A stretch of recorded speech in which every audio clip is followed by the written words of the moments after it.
আজকের ভিডিওতে মূলত আলোচনা করব কয়েকটা বিষয় নিয়ে। একটা হচ্ছে রবসান রবিনো সাইন হয়ে গেছে কি হয়নি এটা নিয়ে ডিটেল আলোচনা করব।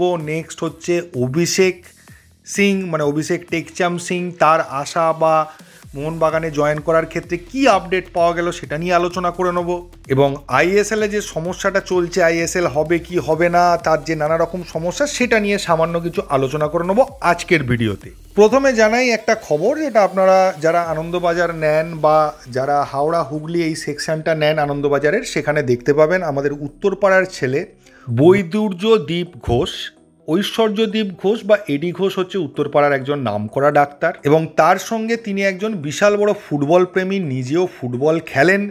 প্রত্যেক দিন নিজের বিজি শিডিউলের মধ্যে থেকে সময় বার করে ফুটবল চর্চা নিয়মিত করে যান। শুধু তাই নয়, তিনি বিভিন্ন ডক্টরদের এক জায়গায় নিয়ে এসে একটা ফুটবল টিমও তৈরি করেছেন। সেই টিমটা বিভিন্ন টুর্নামেন্টে অংশগ্রহণ করে। সেই এডি ঘোষের ছেলে হচ্ছে বৈদুর্যদীপ ঘোষ। সে চান্স পেয়েছে মাদ্রিদ কাপ, এটা একটা জুনিয়র লেভেলের ফুটবল টুর্নামেন্ট। সেন্ট জেভিয়ার স্কুলের তরফ থেকে সে চান্সটা পেয়েছে এবং কোনো ভারতীয় টিম হিসেবে প্রথমবার ওই প্রতিযোগিতায় অংশগ্রহণ করতে যাচ্ছে। ভারতীয় টিম সেন্ট জেভিয়ার স্কুল, সেখানের হয়ে সে সিলেক্টেড হয়েছে। একজন ডিপ ডিফেন্সের প্লেয়ার, এবং এই সামান্য ছোট বয়সে সে স্পেনে যাচ্ছে খেলতে। অলরেডি সে চলে গেছে। এটা বাঙালি হিসেবে তথা উত্তরপাড়াবাসী হিসেবে একটা বিশাল বড় অ্যাচিভমেন্ট। সে তার কেরিয়ার শুরু করে বাস্তব রায় স্যার, আপনারা সকলেই চেনেন বাস্তব রায়কে, আমাদের অ্যাসিস্ট্যান্ট কোচ। বাস্তব রায়ের আন্ডারে প্রথম ফুটবল কেরিয়ার শুরু করেন, তারপর নেতাজি ব্রিগেডের তত্ত্বাবধানে প্রফেশনালি ফুটবল খেলা শুরু করে এবং আজকে সে স্পেনে পৌঁছে গেছে। এতটাই অ্যাচিভমেন্ট তার, এবং স্পেনে সে ফুটবল খেলবে, এটা বিশাল বড় ব্যাপার আমাদের প্রত্যেকের কাছে। ঘটনাচক্রে আমি তার বাবাকে পার্সোনালি চিনি বলতে পারেন, এবং ছেলেটির সাথেও আমার পরিচয় আছে, ওকে অনেক ছোটবেলা থেকে দেখেছি। তো এটার পেছনে ওর বাবার অবদানও অনস্বীকার্য। নেক্সট যদি চলে আসি আইএসএল নিয়ে, যে সমস্যাটা হচ্ছে তার একটা বিষয় আপনাদের বোঝাটা দরকার। কারণ এই আইএসএল এর ওপর ভারতীয় ফুটবলই বলুন বা আমাদের ক্লাব ফুটবলই বলুন, মোহনবাগানের ভবিষ্যৎও কিন্তু এর ওপরই দাঁড়িয়ে আছে। সমস্যাটা হচ্ছে আপনাদের গতকালই বলেছিলাম, দু রকমের অপশান হতে পারে। এক, এআইএফএফ নিজে টুর্নামেন্টটা অর্গানাইজ করে, অথবা এফএসডিএল এর যে প্রস্তাবটা ছিল তাতে রাজি হয়ে 14% শেয়ারে তারা এই টুর্নামেন্টটা করতে পারে। এবার সমস্যা হচ্ছে যে এই 50 কোটি টাকা যদি তারা না পায় এআইএফএফ, তাহলে তারা কিন্তু এই আই লিগ বলুন, ওমেন্স লিগ বলুন, জুনিয়রদের লিগ বলুন, আই লিগ 2 বলুন, এই সব কিছুই তারা এই টাকা দিয়ে করে। ফলে এফএসডিএল এর প্রস্তাবে তারা রাজি হলে আইএসএল হয়তো বেঁচে যাবে, যেরকম আছে সেরকম চলবে, কিন্তু আমাদের বাকি যে লিগগুলো তার উপর একটা প্রভাব পড়তে চলেছে। কারণ সেই 50 কোটি টাকাটা তারা আর পাবে না। আর 14% প্রফিট শেয়ারিংয়ে ঠিক কত টাকা পাবে সেটা এক বছর না গেলে তারা বুঝতে পারবে না। উল্টো দিকে নিজেরা যদি টুর্নামেন্টটা অর্গানাইজ করতে যায়, পুরো আইএসএলটা, সেক্ষেত্রে দেখা যাচ্ছে এফএসডিএল বলছে তাদের 570 কোটি টাকা ক্ষতি হয়েছে 10 বছরে। তো স্বাভাবিকভাবেই এআইএফএফ এই লসটা তারা করতে পারবে না। তারা এক্সট্রা টাকা লাগিয়ে লস করবে, এটা তাদের পক্ষে করাটা পসিবল নয়। ফলে তাদেরকে কাটছাঁট করতে হবে, এবং সেক্ষেত্রে বলুন, ব্রডকাস্টিংয়ের ক্ষেত্রেই বলুন বা বিভিন্ন ক্ষেত্রে বলুন, বিভিন্ন জায়গা থেকে কস্ট কাটিং করার ফলে কোয়ালিটি কিন্তু টুর্নামেন্টের ডাউন হয়ে যাবে।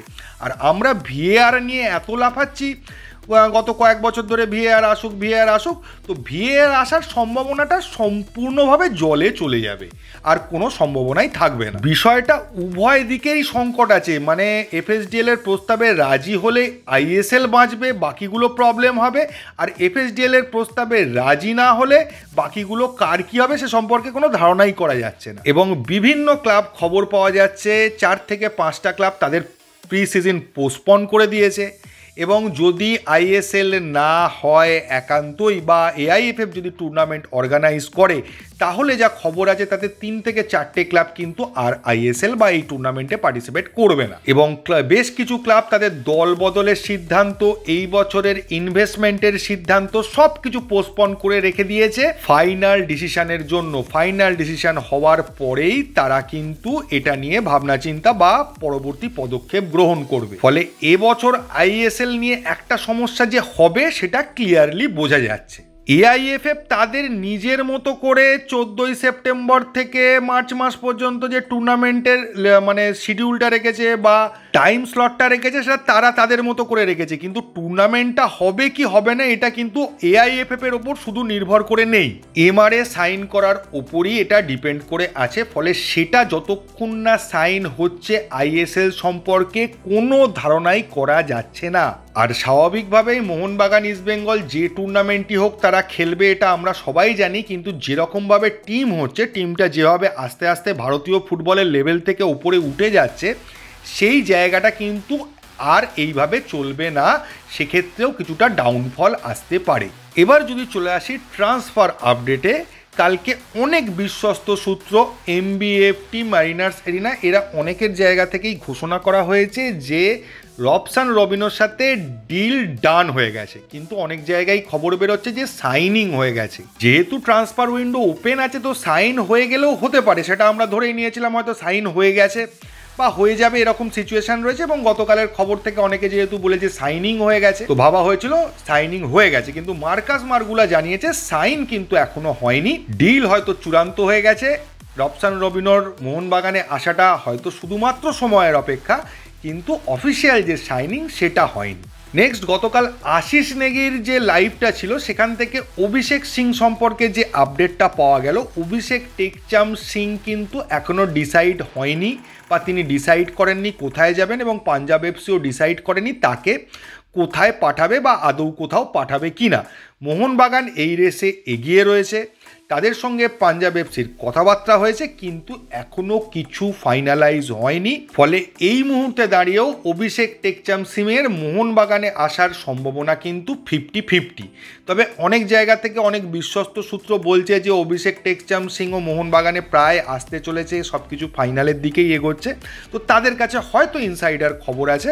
কিন্তু আশিস নেগির খবর থেকে এইটুকু বোঝা যাচ্ছে যে এখনও কিছু ফাইনালাইজ হয়নি। তো যদি আশিস নেগির খবরটাকে সত্যি ধরে নিই তাহলে এটা বলতেই হয় যে সিংহ নিয়ে অনেকে যারা বলছিলেন যে অভিষেক আসছে, পাঞ্জাবের লোগোতে সিংহ আছে তাই জন্য অভিষেক আসছে বলে সিংহের ছবি দেওয়া হয়েছে, সেটা যুক্তিযুক্ত মনে হচ্ছে না, কারণ আশিস নেগি বলছে এখনও কিচ্ছু হয়নি। তো এই আপডেটগুলোই দেওয়ার ছিল এই ভিডিওতে। থ্যাংক ইউ, ধন্যবাদ এবং জয় মোহনবাগান।